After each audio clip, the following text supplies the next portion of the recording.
hello friends সকলোকে নমস্কাৰ জনাইছো ফুটবলৰ মহাৰণ বিশ্বকাপ ফুটবল আৰম্ভ হ'বলৈ গৈ আছে 20 নৱেম্বৰৰ পৰা আৰবৰ মৰুভূমি কাটাৰত ফুটবল অনুৰাগীসকলে অধীৰ আগ্ৰহেৰে বাট চাই থাকে এই টুৰ্নামেণ্টখনলৈ কোন দলে মাৰিব বিজয়ৰ হাঁহি কোনে লাভ কৰিব গোল্ডেন বুট অথবা গোল্ডেন গ্লোভছ চাৰিওফালে চলিছে ব্যাপক চৰ্চা ফুটবল বিশ্বকাপৰ আদ্যপান্ত জানিবলৈ চাও হওক এই ভিডিঅ' যেটো অৰ্গানাইজেশ্যনে ফুটবল বিশ্বকাপ অনুষ্ঠিত কৰে সেই অৰ্গানাইজেশ্যনটোৰ নাম হ'ল federation international D football association হৈছে ফ্ৰেঞ্চ লেংগুৱেজত এই অৰ্গানাইজেশ্যনটোৰ অৰিজিনেল নাম যেটো ইংৰাজী অনুবাদ কৰিলে নামটো এনেকুৱা হয় international federation of association football চমুকৈ যাক আমি ফিফা বুলি কওঁ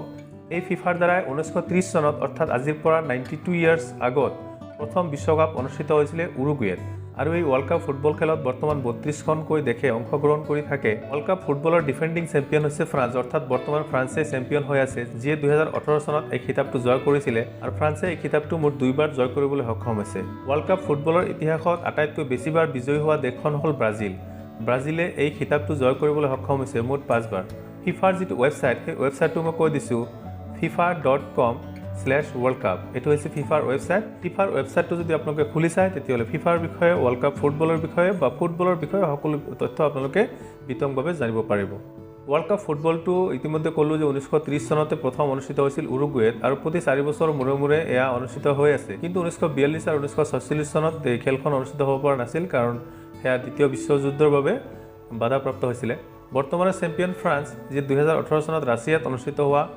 ৱৰ্ল্ড কাপ ফুটবল জয় কৰিবলৈ সক্ষম হৈছিল ফিফাৰ সদস্যভুক্ত গোটেইকেইখন দেশে কিন্তু ৱৰ্ল্ড কাপ খেলৰ যি চূড়ান্ত পৰ্যায়ৰ খেলসমূহ খেলিব নোৱাৰে কাৰণ তাৰ আগতে কোৱালিফাইং ফেজ এটা অনুষ্ঠিত হৈ যায় কোৱালিফাইং ফেজসমূহ অনুষ্ঠিত হয় চূড়ান্ত পৰ্যায়ৰ যি ৱৰ্ল্ড কাপ ফুটবলৰ মেচবিলাক আছে তাৰে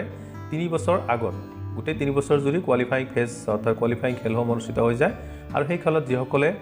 বিজয়ী হয় তেওঁলোকেহে ৱৰ্ল্ড কাপ ফুটবল খেলিবলৈ সক্ষম হয় আৰু এনেদৰে বৰ্তমান 32খন দেশে ৱৰ্ল্ড কাপ ফুটবলত খেলিব পাৰে 32খন দেশে ৱৰ্ল্ড কাপ ফুটবলৰ চূড়ান্ত পৰ্যায়ৰ খেলসমূহত অংশগ্ৰহণ কৰে আৰু মুঠ প্ৰায় এমাহ জুৰি এই খেলখন অনুষ্ঠিত হৈ থাকে আৰু যিখন হোষ্ট কাণ্ট্ৰি হয় অৰ্থাৎ যিখন দেশত খেলখন অনুষ্ঠিত হয় সেই দেশে কোৱালিফাইং খেলত অংশগ্ৰহণ কৰিব নালাগে এখনে কোৱালিফাইং খেলসমূহত অংশগ্ৰহণ নকৰাকৈ চূড়ান্ত পৰ্যায়ৰ খেলত অংশগ্ৰহণ কৰে 1930 চনৰ পৰা বৰ্তমানলৈকে মুঠ 21খন ৱৰ্ল্ড কাপ ফুটবল খেল অনুষ্ঠিত হৈ গৈছে এই খেলসমূহত মুঠ 79খন দেশে অংশগ্ৰহণ কৰিছে আৰু তাৰে মুঠ 8খন দেশেহে ট্ৰফি বিজয় কৰিবলৈ সক্ষম হৈছে তাৰে ভিতৰত ব্ৰাজিলেই একমাত্ৰ দেশ যিয়ে মুঠ 5 বাৰ এই ট্ৰফি বিজয় কৰিবলৈ সক্ষম হৈছিল আনহাতে জাৰ্মানী ইটালীয়ে 4 বাৰকৈ বিজয় হ'বলৈ সক্ষম হৈছে আৰ্জেণ্টিনা ফ্ৰান্স আৰু উৰুগুৱে দুবাৰকৈ ইংলেণ্ড আৰু স্পেইনে এবাৰকৈ এই ট্ৰফি জয় কৰিবলৈ সক্ষম হৈছে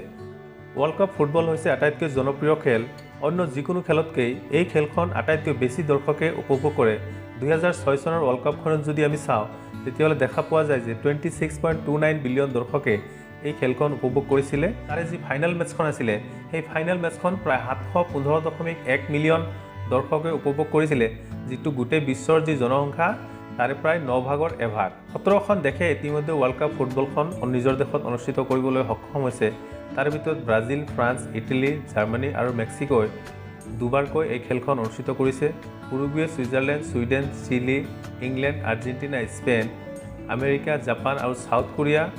সাউথ আফ্ৰিকা আৰু ৰাছিয়া এই খেলখন এবাৰকৈ অনুষ্ঠিত কৰিছে 2022 চনৰ যি ৱৰ্ল্ড কাপ ফুটবল অনুষ্ঠিত হ'বলৈ গৈ আছে হেয়া অনুষ্ঠিত হ'ব কাটাৰত আৰু 2026 চনত যি ৱৰ্ল্ড কাপ ফুটবল হ'ব হেয়া যৌথভাৱে অনুষ্ঠিত হ'ব কানাডা আমেৰিকা আৰু মেক্সিকো 2026 চনৰ ৱৰ্ল্ড কাপ অনুষ্ঠিত হৈ যোৱাৰ পিছত মেক্সিকো হ'ব এনেকুৱা এখন দেশ যিয়ে ফুটবল ৱৰ্ল্ড কাপ 3 বাৰকৈ নিজৰ দেশত অনুষ্ঠিত কৰিবলৈ সক্ষম হ'ব ফুটবল ৱৰ্ল্ড কাপৰ যিখন ট্ৰফি সেই ট্ৰফি 1930 চনৰ পৰা 1936 চনলৈ ট্ৰফিখনৰ নাম আছিল জুলেছ ৰিমে ট্ৰফি জুলেছ ৰিমে আছিল ফিফাৰ এগৰাকী সভাপতি যাৰ প্ৰচেষ্টাত 1930 চনত প্ৰথমবাৰৰ বাবে ৱৰ্ল্ড কাপ ফুটবল অনুষ্ঠিত কৰা হৈছিল আৰু কৃতজ্ঞতাৰ চিনস্বৰূপে ফিফা ৱৰ্ল্ড কাপৰ নামকৰণ কৰা হৈছিল তেওঁৰ নামেৰে 1970 চনত ব্ৰাজিলে তৃতীয়বাৰৰ কাৰণে ফিফা বিশ্বকাপ জয় কৰিবলৈ সক্ষম হৈছিল যাৰ বাবে জুলেছ ৰিমে কাপটো ব্ৰাজিলক স্থায়ীভাৱে প্ৰদান কৰা হৈছিল অতি দুখৰ বিষয় যে 1983 চনত ব্ৰাজিলৰ পৰা সেই কাপখন চুৰি হৈ যায় আৰু এতিয়ালৈকে এই কাপখন কোনো ধৰণৰ সন্ধান বা সংসূত্ৰ পোৱা নাই 1970 চনৰ পৰা যিখন নতুন কৰি কাপ বনোৱা হৈছিল ডিজাইন কৰা হৈছিল সেই কাপখনৰ নাম দিয়া হৈছে ফিফা ৱৰ্ল্ড কাপ ট্ৰফি এতিয়ালৈকে ফিফা ৱৰ্ল্ড কাপ ট্ৰফি যিখন আছে সেইখন এতিয়ালৈকে আছে আৰু বৰ্তমান এই ফিফা ৱৰ্ল্ড কাপ ট্ৰফি কোনো দেশক স্থায়ীভাৱে প্ৰদান কৰা নহয় মাত্ৰ বিজয় হোৱাৰ পিছত যেতিয়ালৈকে সেলিব্ৰেশন চলি থাকে তেতিয়ালৈকেহে ফিফা ৱৰ্ল্ড কাপখন তেওঁলোকৰ হাতত দিয়া হয় আৰু যেতিয়া সেলিব্ৰেশন শেষ হৈ যায় তেতিয়া ফিফা ৱৰ্ল্ড কাপখন ঘূৰাই লোৱা হয় তাৰ পৰিৱৰ্তে তেওঁলোকক ফিফা ৱৰ্ল্ড কাপৰ এটা ৰেপ্লিকা কাপ এটা তেওঁলোকৰ হাতত দিয়া হয় বৰ্তমান যিখন ফিফা ৱৰ্ল্ড কাপ ট্ৰফি আছে ট্ৰফিখন ডিজাইন কৰিছিলে ইটালীৰ ডিজাইনাৰ সিলভিও গাজ্জানিগাই আৰু এই ট্ৰফিখনৰ উচ্চতা হৈছে 36 সেন্টিমিটাৰ যেটো 18 কেৰেট গোল্ডেৰে বনোৱা হৈছে আৰু ইয়াৰ ওজন হৈছে 6 কেজি 175 গ্ৰাম ট্ৰফিখনৰ তলৰ ভাগত 1974 চনৰ পৰা যিবোৰ দেখে এই ট্ৰফিখন বিজয় কৰিছে তেওঁলোকৰ নাম ইয়াত খোদিত কৰা হয় ৱৰ্ল্ড কাপ ফুটবলৰ বিজয়ী দেশৰ লগতে অন্য দুখন শীৰ্ষস্থানীয় দেশৰ প্লেয়াৰ কোচ আৰু মেনেজাৰসকলক একোখন মেডেল প্ৰদান কৰা হয় বিজয়ী দেশক গোল্ড মেডেল ৰানাৰ্ছ আপক সিলভাৰ আৰু তৃতীয় স্থানত থকা দেশক ব্ৰঞ্জৰ মেডেল প্ৰদান কৰা হয় এতিয়া আহো আমি কাটাৰ ৱৰ্ল্ড কাপলৈ কাটাৰ ৱৰ্ল্ড কাপৰ বিশেষত্ব কি আৰু কাটাৰ ৱৰ্ল্ড কাপত এনে কি হ'বলৈ গৈ আছে যেটো আগত কেতিয়াও হোৱা নাই সো কাটাৰত যি ৱৰ্ল্ড কাপ আৰম্ভ হ'ব হেয়া অনুষ্ঠিত হ'ব 20 নৱেম্বৰৰ পৰা আৰু চলিব 18 ডিচেম্বৰ লৈকে কাটাৰ ৱৰ্ল্ড কাপ হ'ব দ্বিতীয়খন ৱৰ্ল্ড কাপ যি সম্পূৰ্ণভাৱে এছিয়া মহাদেশৰ কোনোবা এখন দেশত অনুষ্ঠিত হ'বলৈ গৈ আছে ইয়াৰ আগতে 2002 চনত জাপান আৰু সাউথ কোৰিয়াই যৌথভাৱে এছিয়া মহাদেশৰ দুয়োখন দেশে বিশ্বকাপ ফুটবল খেলখন অনুষ্ঠিত কৰিছিলে আৰব দেশসমূহৰ ভিতৰত কোনোবা এখন দেশে অনুষ্ঠিত কৰিবলৈ লোৱা এইখন হ'ব প্ৰথম ৱৰ্ল্ড কাপ আৰু কাটাৰ ৱৰ্ল্ড কাপৰ যি শ্লোগান হেয়া হ'ল now is all Qatar world কাপৰ যিখন অফিচিয়েল বল সেই বলখনৰ নাম হৈছে এডিডাছ আল ৰিহলা যেটো ইংৰাজী যদি ট্ৰান্সলেট কৰা হয় তেতিয়াহ'লে আল ৰিহলাৰ শব্দৰ অৰ্থ হ'ব দা জাৰ্নি আৰু এডিডাছ হ'ল এই বলখন তৈয়াৰ কৰা কোম্পানীটোৰ নাম কাটাৰ বিশ্বকাপ হ'ব বিশ্বকাপ ফুটবলৰ 22 সংখ্যক টুৰ্ণামেণ্ট আৰু ই হ'ব হেক বিশ্বকাপ য'ত নেকি 32খন দেশে অংশগ্ৰহণ কৰিব অৰ্থাৎ ইয়াৰ পিছত যিসমূহ বিশ্বকাপ ফুটবল খেল অনুষ্ঠিত হ'ব অৰ্থাৎ 2022 চনৰ পৰা ইয়াত 48খনকৈ দেশে অংশগ্ৰহণ কৰিব 20 নৱেম্বৰ অৰ্থাৎ দেওবাৰ দিনা বিশ্বকাপৰ যি প্ৰথমখন খেল অনুষ্ঠিত হ'ব হেয়া অনুষ্ঠিত হ'ব কাটাৰৰ আল বাইৰ ষ্টেডিয়ামত আৰু খেলখন অনুষ্ঠিত হ'ব কাটাৰ আৰু ইকুৱেডৰৰ মাজত ফাইনেল খেলখন অনুষ্ঠিত হ'ব 18 ডিচেম্বৰ সেই দিনাও দেওবাৰ থাকিব আৰু খেলখন অনুষ্ঠিত হ'ব দোহাৰ লুচাইল ষ্টেডিয়ামত সাধাৰণতে ৱৰ্ল্ড কাপ ফুটবলসমূহ গৰমৰ দিনত হয় কিন্তু কাটাৰ বিশ্বকাপ প্ৰথমবাৰৰ বাবে ঠাণ্ডাৰ দিনত অনুষ্ঠিত হ'বলৈ গৈ আছে কাৰণ কাটাৰ যেহেতু মৰুভূমিৰ দেশ আৰু তাত প্ৰচণ্ড গৰম গতিকে ঠাণ্ডাৰ মাজত অনুষ্ঠিত হ'বলৈ গৈ আছে কাটাৰ বিশ্বকাপ যিটো সময়ত অনুষ্ঠিত হ'বলৈ গৈ আছে এই সময়ত আচলতে গোটেই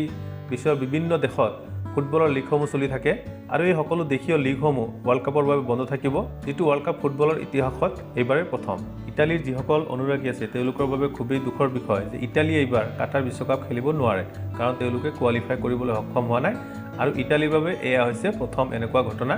যে বিশ্বকাপ ফুটবল ইটালীয়ে খেলিব নোৱাৰিলে ফুটবলৰ দুই মহাৰথী ক্ৰিষ্টিয়ানো ৰনাল্ডো আৰু লায়নেল মেছিৰ বাবে এই বিশ্বকাপেই হ'ব হেক বিশ্বকাপ বুলি ধাৰণা কৰা হৈছে কাটাৰ বিশ্বকাপৰ সকলোকেইখন খেল মুঠ 8টা ভেন্যুত অনুষ্ঠিত হ'ব আৰু ভেন্যুকেইখন হ'ল এনেকুৱা লুচাইল চিটিৰ লুচাইল ষ্টেডিয়াম য'ত অন্যান্য খেলৰ লগতে ফাইনেল খেলখন অনুষ্ঠিত হ'ব আৰু তাৰ কেপাচিটি হৈছে 80,000 দৰ্শক তাত বহিব পাৰে আলখৰ চিটিৰ আল বাইট ষ্টেডিয়াম তাৰ কেপাচিটি হৈছে 60,000 9খন খেল অনুষ্ঠিত হ'ব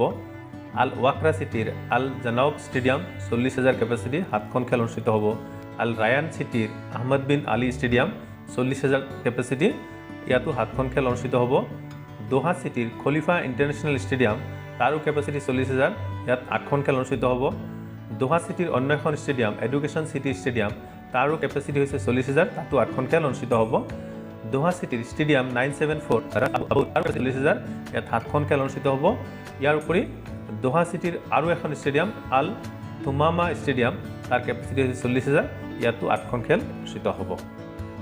এয়া চাওক 8খন ষ্টেডিয়াম যি 8খন ষ্টেডিয়ামত ৱৰ্ল্ড কাপ ফুটবলৰ বিভিন্ন খেলসমূহ অনুষ্ঠিত হ'ব খুব ধুনীয়াকৈ সজোৱা হৈছে ষ্টেডিয়ামকেইখন 32খন দেশৰ 32টা দলক মুঠ 8টা ভাগত ভাগ কৰা হৈছে আৰু প্ৰতিখন গ্ৰুপতে 4খনকৈ দেশ আছে এই গ্ৰুপত আছে কাটাৰ ইকুৱেডৰ সেনেগাল নেদাৰলেণ্ডছ বি গ্ৰুপত ইংলেণ্ড ইৰাণ USA আৰু ৱেলছ সি গ্ৰুপত আছে Argentina Saudi Arabia Mexico Poland D গ্ৰুপত আছে ফ্ৰান্স অষ্ট্ৰেলিয়া ডেনমাৰ্ক টিউনিছিয়া ই গ্ৰুপত আছে স্পেইন কোষ্টাৰিকা জাৰ্মানী জাপান এফ গ্ৰুপত আছে বেলজিয়াম কানাডা মৰক্কো ক্ৰ'য়েছিয়া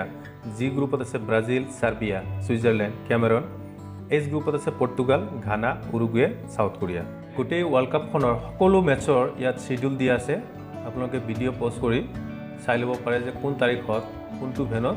কাৰ কাৰ মাজত খেলখন অনুষ্ঠিত হ'ব এইবাৰ কাটাৰ ৱৰ্ল্ড কাপত যিসকল তাৰকা খেলুৱৈ সকলোৰে দৃষ্টি আকৰ্ষণ কৰিব আৰু যিসকলৰ খেল চাবলৈ অনুৰাগীসকলে অধীৰ আগ্ৰহেৰে বাট চাই আছে তেওঁলোক হ'ল কালিয়ান এমবাপে ফ্ৰান্সৰ, আৰ্জেণ্টিনাৰ লায়নেল মেছি, পৰ্তুগালৰ ক্ৰিষ্টিয়ানো ৰনাল্ডো, বেলজিয়ামৰ কেভিন ডি ব্ৰায়ান, ব্ৰাজিলৰ ভিনিচিয়াছ জুনিয়ৰ, জাপানৰ টাকেফুছা কাবো, নেদাৰলেণ্ডছৰ ভাৰ্জিল বেন ডিজিক, ব্ৰাজিলৰ নেইমাৰ, স্পেইনৰ পেড্ৰি,